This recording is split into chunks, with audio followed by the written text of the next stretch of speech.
On a foot-forward bike like this, seat comfort is absolutely vital. And on these seats we spent more time in development than we have on any other seat.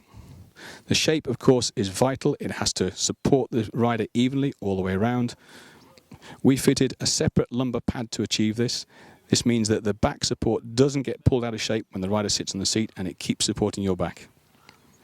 The seat itself has a twin layer construction. There's a firm main layer with a thin soft layer over the top. So the soft layer is what you first feel when you get on the bike. That spreads out the support for the rider.